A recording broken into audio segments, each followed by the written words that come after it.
मध्य प्रदेश में होने वाले उपचुनाव को लेकर ताजा आंकड़े आ चुके हैं। जी हां दोस्तों, ग्वालियर चंबल के लिए जमीनी स्तर पर ज्योतिरादित्य सिंधिया कितनी सीटें बीजेपी को जिता सकते हैं। मुरैना, भिंड, ग्वालियर, दतिया, शिवपुरी, गुना, अशोकनगर जो है ग्वालियर चंबल के अंतर्गत आते हैं और इन सभी जिलों की अगर बात करें तो कुल 16 सीटों पर चुनाव होना है। लेकिन मध्य प्रदेश उपचुनाव में ग्वालियर चंबल सबसे महत्वपूर्ण क्षेत्र माना जा रहा है। ग्वालियर चंबल की अगर बात करें तो बसपा का भी यहां पर काफी अच्छा वोट शेयर है और यहां पर बात करें तो 16 में से 7 सीटें 2018 में निर्णायक रही थी और बीजेपी से कई आगे यहां पर बसपा थी और यहां पर दूसरे नंबर पर बसपा थी 7 सीटों पर। इसके अलावा 2 सीटों पर यहां पर बीजेपी को भी मात दी थी और दूसरे नंबर पर आ चुकी थी। ऐसे अगर बात करें ग्वालियर चंबल में ज्वारा, दिमनी, गोहद, मुगावली, करेरा, सुमावली ये वो कुछ सीटें हैं जहां पर बसपा का जो है वोट शेयर काफी अच्छा है। और ऐसे में क्या ज्योतिरादित्य सिंधिया को यहां पर बसपा यहां पर टक्कर देगी या फिर बीजेपी को यहां पर नुकसान होने वाला है, तो कांग्रेस को फायदा होगा या नुकसान होगा।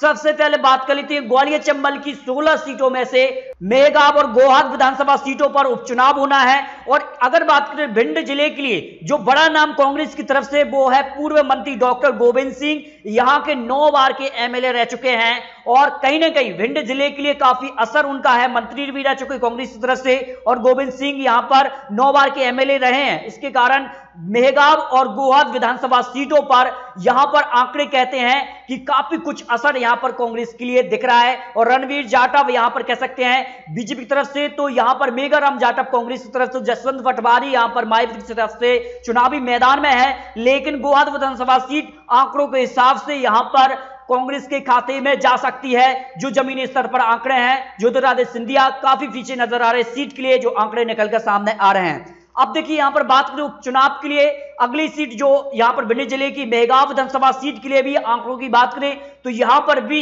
ज्योतिरादित्य सिंधिया का सर काफी कम दिखाई दे रहा है। जो 2018 विधानसभा चुनाव के वक्त यहां पर आंकड़े निकले थे और इस वक्त जो आंकड़े हैं उनमें काफी अंतर इस वक्त दिखाई दे रहे, क्योंकि दल बदल हो चुके हैं, चाहे बीजेपी हो या फिर कांग्रेस हो। काफी नेता जो हैं वो कांग्रेस में भी जा चुके हैं बीजेपी के, तो बीजेपी में भी कांग्रेस के कई बड़े नेता यहां पर आ चुके हैं। इसके कारण जमीनी स्तर पर काफी कुछ बड़े नेताओं का जमीनी स्तर खिसक चुका है और जनता का मन इस वक्त क्या दिखाई दे तो मेघांव विधानसभा सीट पर बीजेपी और कांग्रेस में टक्कर हो सकती है। आंकड़े यहां पर निकलकर सामने आ रहे हैं। अब बात करते हैं मुरैना की 5 सीटों पर किन सीटों पर ज्योतिरादित्य सिंधिया का ज्यादा असर दिखाई दे रहा है और जमीनी स्तर पर क्या है आंकड़े। देखिए 5 सीटों की अगर बात करें तो सबसे ज्यादा मुरैना जिले की जो है 5 सीटों पर उपचुनाव होना है और 5 में से 2 सीटों पर ज्योतिरादित्य सिंधिया का असर है, यानी 2 सीटें यहां पर ज्योतिरादित्य सिंधिया आसानी से बीजेपी को दे सकते हैं। और इसके लिए क्या कुछ आंकड़े निकलकर आ रहे हैं। चौरा विधानसभा सीट पर जो है यहां पर कह सकते कांग्रेस एमएलए निधन के कारण खाली हुई है और ऐसे में आसानी से यहां पर कह सकते ज्वारा विधानसभा सीट कांग्रेस के पाले में जा रही है। और यहां पर अगर बात करें तो अगली सीट आती है सुमावली विधानसभा सीट। सुमावली विधानसभा सीट के लिए अगर बात करें एदल सिंह कंसाना जो यहां पर सिंधिया समर्थक माने नहीं जाते हैं, यानी जो 2018 विधानसभा चुनाव में एदल सिंह कंसाना है वो यहां पर ज्योतिरादित्य सिंधिया के करीबी नहीं है। और यहां पर अगर बात करें तो बीजेपी के लिए ये काफी बड़ी सीट रही है और यहां पर अगर बात करें तो इस सीट पर भी सुमावली विधानसभा सीट से यहां पर कह सकते हैं एदल सिंह कंसाना को यहां पर हार का सामना करना पड़ सकता है, क्योंकि अजब सिंह कुशवाहा को यहां पर कांग्रेस ने अपना उम्मीदवार बनाया है। तो यहां पर राहुल दंतोड़िया को मायावती जी ने ग्वालियर चंबल के लिए चुनावी मैदान में उतारा है। इस कारण से सुमावली विधानसभा सीट पर कांग्रेस का पलड़ा भारी नजर आ रहा है, जो यहां पर आंकड़े निकलकर सामने आ रहे हैं। अब देखिए यहां पर बात करें अगली सीट आती है यहां पर मुरैना जिले की मुरैना ही विधानसभा सीट पर उपचुनाव होना है। और मुरैना के लिए अगर बात करें रघुराज सिंह कंसाना यहां पर बीजेपी प्रत्याशी, तो राकेश माबाई को कांग्रेस ने अपना उम्मीदवार बनाया, तो रामप्रकाश रजौरिया को मायावती जी ने अपना उम्मीदवार बताया है। यहां पर जो आंकड़े हैं 2018 में बीजेपी के जो प्रत्याशी थे वो कहीं ना कहीं नाराज थे बीजेपी के कारण से। इस कारण से रघुराज सिंह कंसाना यहां पर चुनावी मैदान में थे, वो जीत गए थे। इस कारण से इस सीट पर बीजेपी का पलड़ा भी भारी रहा है और कांग्रेस का भी रहा है। ऐसे में यहां पर त्रिकोणीय मुकाबला होने की संभावना दिखाई दे रही है। क्यों देखिए मुरैना जिले की अगली सीट की बात की तो यहां पर दिमनी विधानसभा सीट के लिए भी आंकड़े निकलकर सामने आ चुके हैं। गिरिराज दंतोड़िया और रविंद्र सिंह तोमर के बीच बड़ा मुकाबला है और मंत्री एदल सिंह कंसाना के भतीजे राजेंद्र सिंह कंसाना को मायावती जी ने यहां पर चुनावी मैदान में उतारा, जिसके कारण यहां पर बीजेपी का वोट शेयर गिरता जा रहा है, जिस कारण यहां पर कांग्रेस को फायदा होता नजर आ रहा है। दिमनी विधानसभा सीट पर भी कांग्रेस का पलड़ा भारी नजर आ रहा है, जो यहां पर आंकड़े निकलकर सामने आ रहे हैं। देखिए मुरैना विधानसभा सीट की अगली सीट की बात करें तो अंबा विधानसभा सीट जो है 5वीं सीट है मुरैना जिले की, और यहां पर कमलेश जाटव कह सकते हैं बीजेपी प्रत्याशी, सत्य प्रकाश सकवार जो है कांग्रेस प्रत्याशी चुनावी मैदान में। दल बदल दोनों ही नेताओं में देखने को मिल रहा है।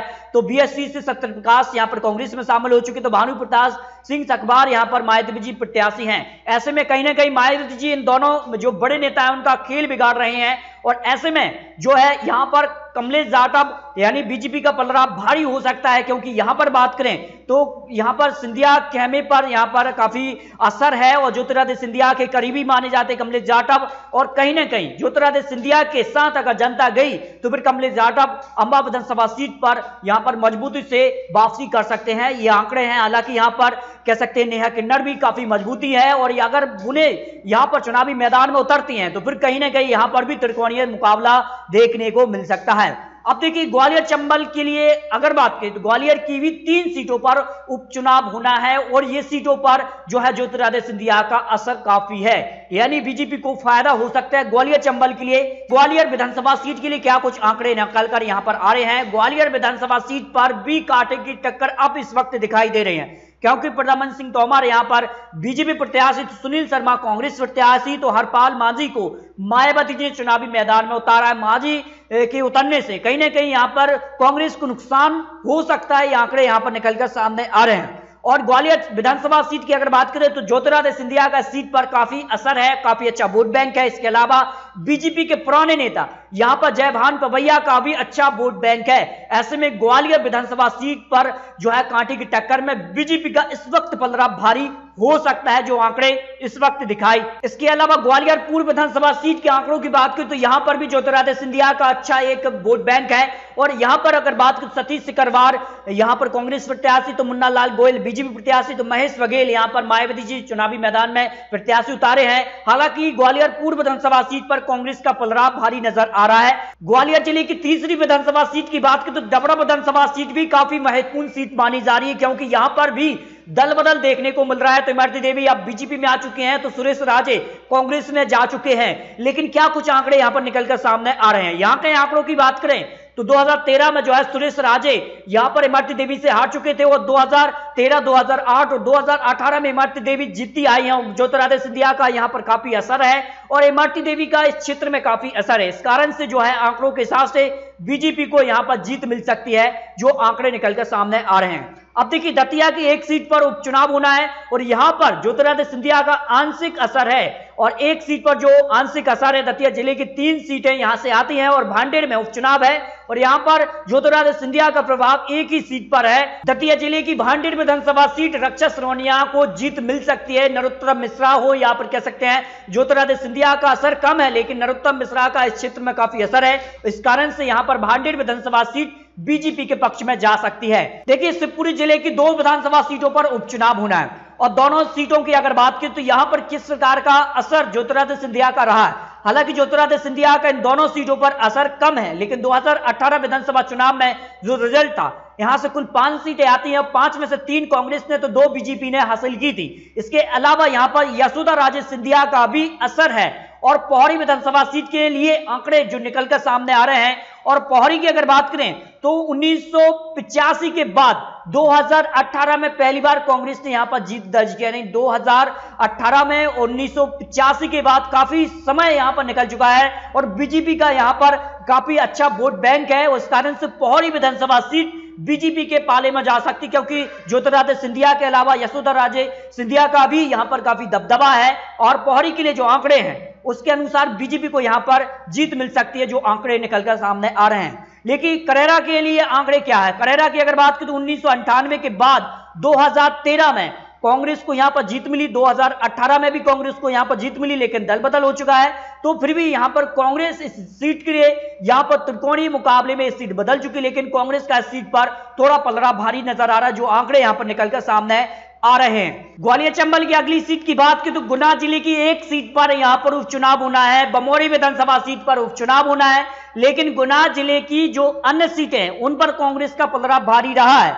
यहां पर दिग्विजय सिंह के भाई लक्ष्मण सिंह और उनके सुपुत्र यहां पर जयवर्धन यहां पर एमएलए रहे हैं गुना जिले से, लेकिन बमोरी विधानसभा सीट की अगर आंकड़ों की बात करें तो इस सीट पर बीजेपी का पलड़ा भारी रहा है, क्योंकि यहां पर बात करें तो कन्हैया अग्रवाल बीजेपी से यहां पर कांग्रेस में जा चुके हैं और 2018 में बड़ा कारण रहे तो उन्हें टिकट ना मिलने के कारण यहां पर कांग्रेस में यहां पर जीत मिली थी बमोरी विधानसभा सीट पर, और इस वक्त यहां पर बीजेपी का पलड़ा इस सीट पर भारी नजर आ रहा है, क्योंकि दल बदल यहां पर देखने को मिला है। अशोकनगर जिले की अगर बात की तो यहां पर 2 सीटों पर उपचुनाव होना है और दोनों सीटों के लिए क्या कुछ आंकड़े हैं। दोनों सीटों में से एक सीट पर ज्योतिरादित्य सिंधिया का असर काफी ज्यादा है, एक सीट पर नहीं, जो आंकड़े कहते हैं भारी नजर आ रहा है। आसो दौरे यहां पर जीत दर्ज कर सकती है, क्योंकि ज्योतिरादित्य सिंधिया का असर इस सीट पर काफी कम है और दिग्विजय सिंह का असर काफी ज्यादा यहां पर दिखाई दे रहा है, जो आंकड़े हैं। लेकिन मुगावली विधानसभा सीट पर ज्योतिरादित्य सिंधिया का अच्छा एक वोट बैंक है और कन्हैया राम लोधी यहां पर कांग्रेस प्रत्याशी, तो ब्रजेंद्र यादव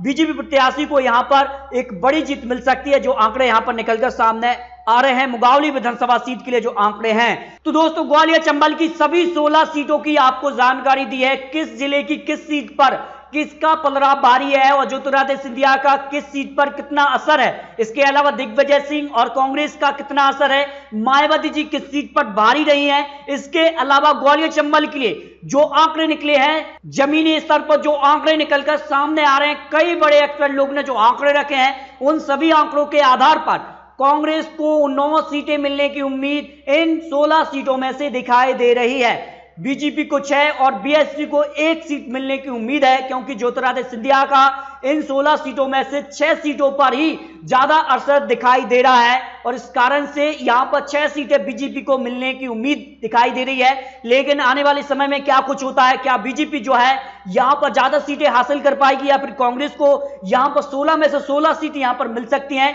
क्या यहां पर बीएसपी जो 16 सीटें काफी महत्वपूर्ण है, उनके लिए भी कितनी सीटें यहां पर निकाल पाएगी, ये तो आने वाला वक्त बताएगा। तो दोस्तों आपको क्या लगता है, अपनी राय कमेंट बॉक्स में रख सकते हैं कि ग्वालियर चंबल की 16 सीट, इसके अलावा मध्य प्रदेश उपचुनाव सभी 28 सीटों में से किस पार्टी को कितनी सीट मिल सकती है।